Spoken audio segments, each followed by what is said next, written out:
Comme chaque fin de week-end, un numéro inédit des enfants de la télé était proposé sur France 2 ce dimanche 26 février.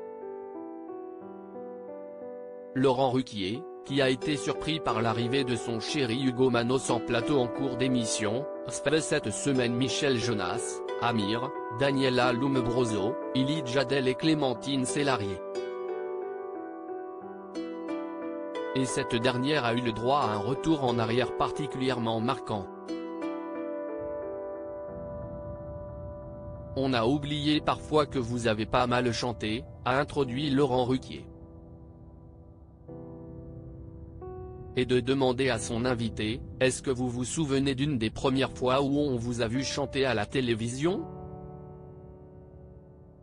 Des images d'archives ont ensuite été lancées datant de 1979.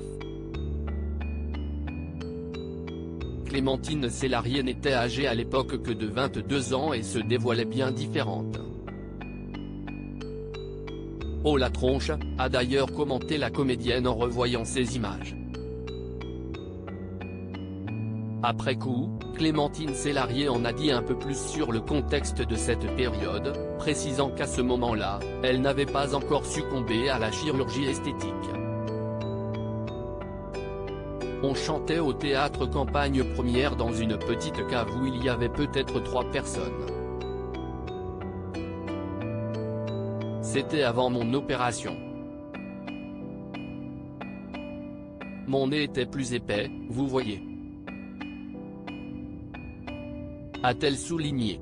Si est pas le nez qui m'a frappé moi, si est la coiffure, ah alors rebondit Laurent Ruquier amusé.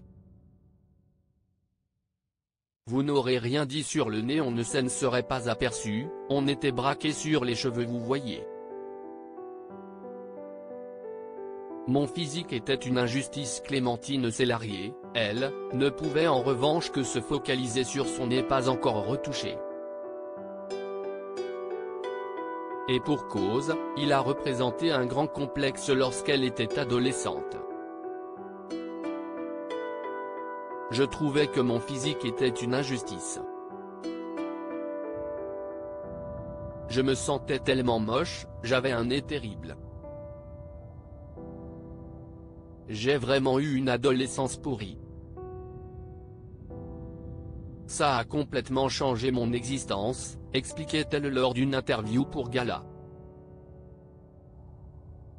Refaire son nez a donc non seulement été un moyen de se sentir mieux dans sa peau mais aussi un ticket d'entrée dans le cinéma selon elle.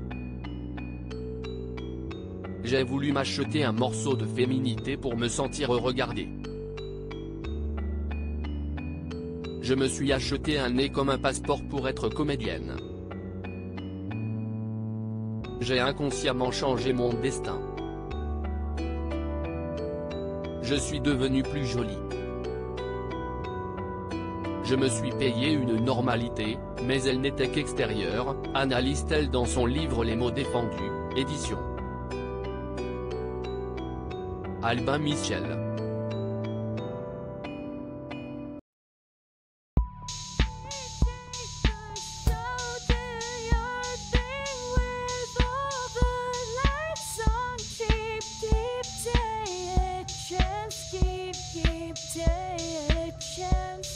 You can just keep